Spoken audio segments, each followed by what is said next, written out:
जय श्री कृष्ण। 7वां अध्याय प्रहलाद जी द्वारा माता के गर्भ में प्राप्त हुए नारद जी के उपदेश का वर्णन। ओम नमो भगवते वासुदेवाय। नारद जी कहते हैं, युधिष्ठिर, जब दैत्य बालकों ने इस प्रकार प्रश्न किया तब भगवान के परम प्रेमी भक्त प्रहलाद को मेरी बात का स्मरण हो आया। कुछ मुस्कुराते हुए उन्होंने उनसे कहा, प्रहलाद जी ने कहा, जब हमारे पिताजी तपस्या करने के लिए मंदराचल को चले गए थे तब इंद्रादि देवताओं ने दानवों से युद्ध करने का बहुत बड़ा उद्योग किया। वह इस प्रकार कहने लगे कि जैसे चींटी सांप को चाट जाती है वैसे ही लोगों को सताने वाले पापी हिरण्याकशिपु को उसका पाप ही खा गया। जब दैत्य सेनापतियों को देवताओं की बड़ी तैयारी का पता चला तब उनका साहस जाता रहा, वह उनका सामना नहीं कर सके। मार खाकर स्त्री पुत्र मित्र गुरुजन महल पशु और साज सज्जा की कुछ भी चिंता न करके वह अपने प्राण बचाने के लिए बड़ी जल्दी से सब के सब इधर उधर भाग गए। अपनी जीत चाहने वाले देवताओं ने राजमहल में लूट खसोट मचा दी। यहाँ तक कि इंद्र ने राज रानी मेरी माता कयाधु को भी बंदी बना लिया।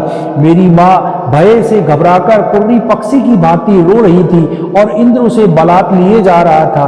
देववश देवर्षि नारद उधर से आ निकले और उन्होंने मार्ग में ही मेरी माँ को देख लिया। उन्होंने कहा, देवराज, यह निरपराध है, इसे ले जाना उचित नहीं है। महाभाग, इस सती साध्वी पर नारी का तिरस्कार मत करो, इसे छोड़ दो, तुरंत छोड़ दो। इंद्र ने कहा, इसके पेट में देवद्रोही हिरण्याकशिपु का अत्यंत प्रभावशाली वीर्य है। प्रसव पर्यंत यह मेरे पास रहे, बालक हो जाने पर इसे मारकर मैं इसे छोड़ दूंगा। नारद जी ने कहा, इसके गर्भ में भगवान का साक्षात परम भक्त और सेवक है, अत्यंत बली और निष्पाप महात्मा है, तुमने उसको मारने की शक्ति नहीं है। देवर्षि नारद की यह बात सुनकर उसका सम्मान करते हुए इंद्र ने मेरी माता को छोड़ दिया और फिर उसके गर्भ में भगवत भक्त है, इस भाव से उन्होंने मेरी माता की प्रदक्षिणा की और अपने लोक को चले गए। इसके बाद देवर्षि नारद जी मेरी माता को अपने आश्रम पर लिवा ले गए और उसे समझा बुझाकर कहा कि बेटी, जब तक तुम्हारा पति तपस्या करके लौटे तब तक तुम यहीं रहो। जो आज्ञा कहकर वह निर्भरता से देवर्षि नारद के आश्रम पर ही रहने लगी और जब तक रही तब तक मेरे पिता घोर तपस्या से लौटकर नहीं आए। मेरी गर्भवती माता मुझ गर्भस्थ शिशु की मंगल कामना से और इच्छित समय पर संतान उत्पन्न करने की कामना से बड़े प्रेम तथा भक्ति के साथ नारद जी की सेवा शुश्रूषा करने लगी। देवर्षि नारद बड़े दयालु और सर्वसमर्थ हैं। उन्होंने मेरी माँ को भगवत धर्म का रहस्य और विशुद्ध ज्ञान दोनों का उपदेश दिया। उपदेश करते समय उनकी दृष्टि मुझ पर ही थी। बहुत समय बीत जाने के कारण और स्त्री होने के कारण भी मेरी माता को तो अब इस ज्ञान की स्मृति नहीं रही, परंतु देवर्षि की विशेष कृपा होने के कारण मुझे उसकी विस्मृति नहीं गई। यदि तुम लोग मेरी इस बात पर श्रद्धा करो तो मैं तुम्हें यह ज्ञान हो सकता है, क्योंकि श्रद्धा से स्त्री और बालक की बुद्धि भी मेरे ही समान शुद्ध हो सकती है। जैसे ईश्वर मूर्ति काल की प्रेरणा से वृक्षों का फल लगते ठहरते बढ़ते पकते क्षीण होते और नष्ट हो जाते हैं, वैसे ही जन्म अस्तित्व की अनुभूति वृद्धि परिमाण क्षय और विनाश यह 6 भाव विकार शरीर में ही देखे जाते हैं। आत्मा से इनका कोई संबंध नहीं है। आत्मा नित्य अविनाशी शुद्ध एक क्षेत्रज्ञ आश्रय निर्विकार स्वयं प्रकाश सबका कारण व्यापक असंग और आवरण रहित है। यह 12 आत्मा के उत्कृष्ट लक्षण है। इनके द्वारा आत्म तत्व को जानने वाले पुरुष को चाहिए कि शरीर आदि के अज्ञान के कारण जो मैं और मेरे का झूठा भाव हो रहा है उसे छोड़ दे।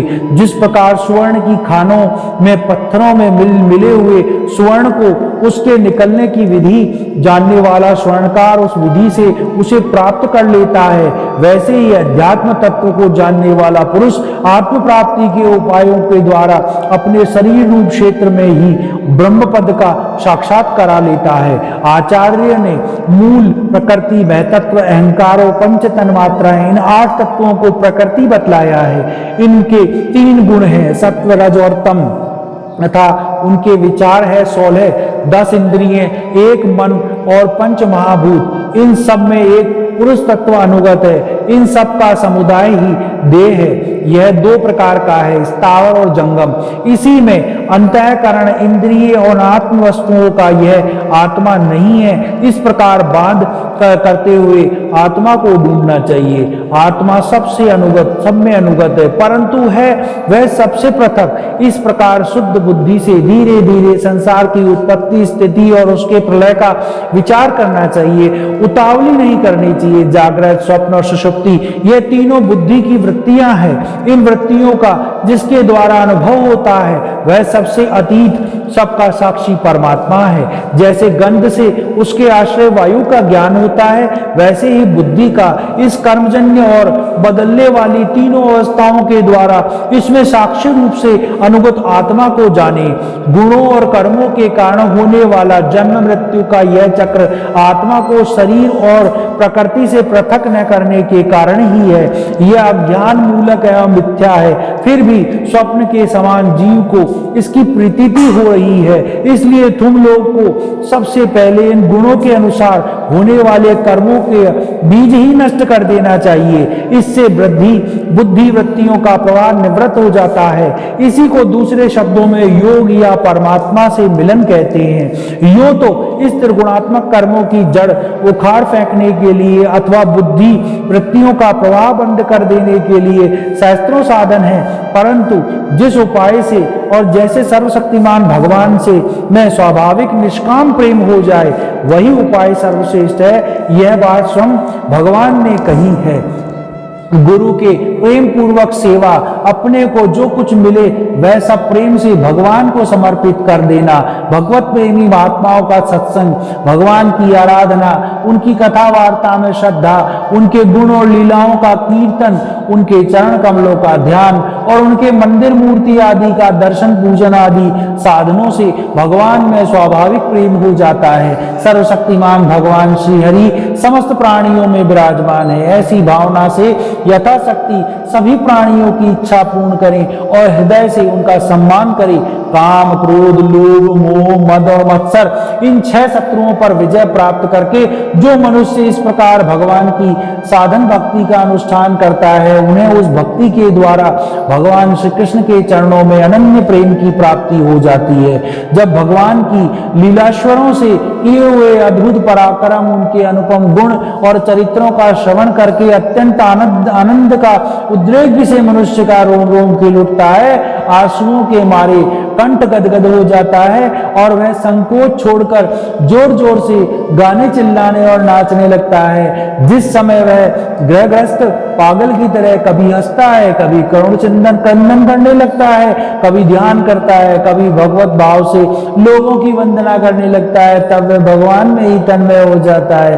बार बार लंबी लंबी सांसें खींचना और संकोच छोड़कर हे जगतपते नारायण कहकर पुकारने लगता है, तब भक्ति योग के महान प्रभाव से उसके सारे बंधन कट जाते हैं और भगवत भाव की भावना करते करते उसका हृदय भी तदाकार भगवन्मय हो जाता है। उस समय उसके जन्म मृत्यु के बीजों का खजाना ही जल जाता है और वह पुरुष श्री भगवान को प्राप्त कर लेता है। इस अशुभ संसार के में दलदल में फंसकर अशुभमय हो जाने वाले जीव के लिए भगवान की यह प्राप्ति संसार के चक्कर को मिटा देने वाली है। इसी वस्तु को कोई विद्वान ब्रह्म और कोई निर्वाण सुख के रूप में पहचानते हैं। इसलिए मित्रों, तुम लोग अपने अपने हृदय में हृदयश्वर भगवान का भजन करो। असुर कुमारों, अपने हृदय में ही आकाश के समान नित्य विराजमान भगवान का भजन करने में कौन सा विशेष परिश्रम है। वह समान रूप से समस्त प्राणियों के अत्यंत प्रेमी मित्र हैं और तो क्या अपने आत्मा ही है। उनको छोड़कर भोग सामग्री इकट्ठी करने के लिए भटकना राम राम कितनी मूर्खता है। अरे भाई, धन, स्त्री, पशु, पुत्र, पुत्री, महल, पृथ्वी, हाथी, खजाना और भांति भांति की विभूतियां और तो क्या संसार की समस्त धन और भोग सामग्रियां इस क्षणभंगुर मनुष्य को क्या सुख दे सकती है।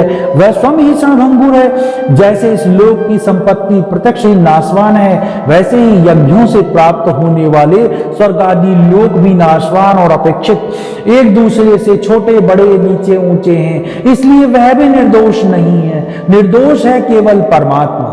न किसी ने उनमें दोष देखा है और न सुना है। अतः परमात्मा की प्राप्ति के लिए अनंत भक्ति से उन्हें परमेश्वर का भजन करना चाहिए।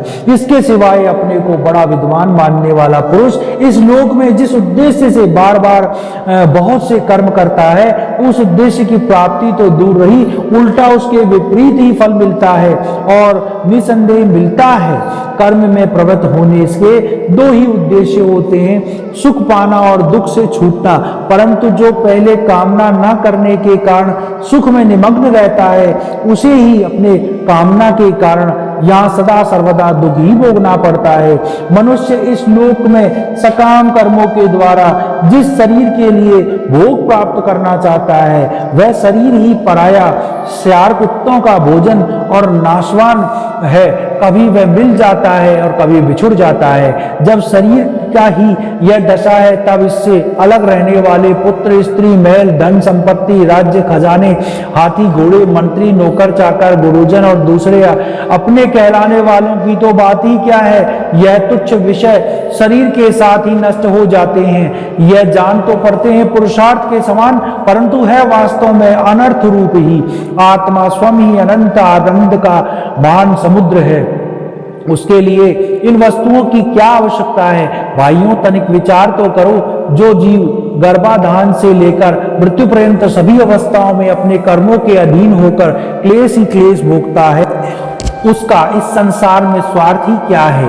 यह जीव सूक्ष्म शरीर को ही अपना आत्मा मानकर उसके द्वारा अनेकों प्रकार के कर्म करता है और कर्मों के कारण ही फिर अपना शरीर आत्मा मानकर शरीर ग्रहण करता है। इस प्रकार कर्म से शरीर और शरीर से कर्म की परंपरा चलती पड़ती है और ऐसा होता है अविवेक के कारण। इसलिए निष्काम भाव से निष्क्रिय आत्मस्वरूप भगवान श्री हरि का भजन करना चाहिए। अर्थ, धर्म और काम इन सब उन्हीं के आश्रित है, बिना उनकी इच्छा के नहीं मिल सकते। भगवान श्री हरि समस्त प्राणियों के ईश्वर, आत्मा और परम प्रियतम है। वे अपने ही बनाए हुए पंचभूत और सूक्ष्मभूत आदि के द्वारा निर्मित शरीर में जीव के नाम से कहे जाते हैं। देवता, दैत्य, मनुष्य, यक्ष और गंधर्व कोई भी क्यों ना हो, जो भगवान के चरण कमलों का सेवन करता है, वह हमारे ही समान कल्याण का भाजन होता है। दैत्य बालकों को भगवान को प्रसन्न करने के लिए ब्राह्मण, देवता या ऋषि होना, सदाचार और विधिवत ज्ञानों से संपन्न होना तथा दान, तप, ज्ञान, यज्ञ, शारीरिक और मानसिक सोच और बड़े बड़े व्रतों का अनुष्ठान पर्याप्त नहीं है। भगवान केवल निष्काम प्रेम भक्ति से ही प्रसन्न होते हैं और सब तो विडंबना मात्र हैं। इसलिए दानव बंधुओं, समस्त प्राणियों को अपने ही समान समझकर सर्वत्र विराजमान, सर्वात्मा, सर्वशक्तिमान भगवान की भक्ति करो। भगवान की भक्ति के प्रभाव से दैत्य, यक्ष, राक्षस, स्त्रियां, शूद्र, गोलोक, अहिर, पक्षी, मृग और सब बहुत से पापी जीव भी भगवत भाव को प्राप्त हो गए हैं। इस संसार में या मनुष्य शरीर में जीव का सबसे बड़ा स्वार्थ अर्थात परम एक परमार्थ इतना ही है कि वह भगवान श्री कृष्ण की अनन्य भक्ति प्राप्त करे। उस भक्ति का स्वरूप है सर्वदा सर्वत्र सब वस्तुओं में भगवान का दर्शन। 7वां अध्याय समाप्त। ओम नमो भगवते वासुदेवाय।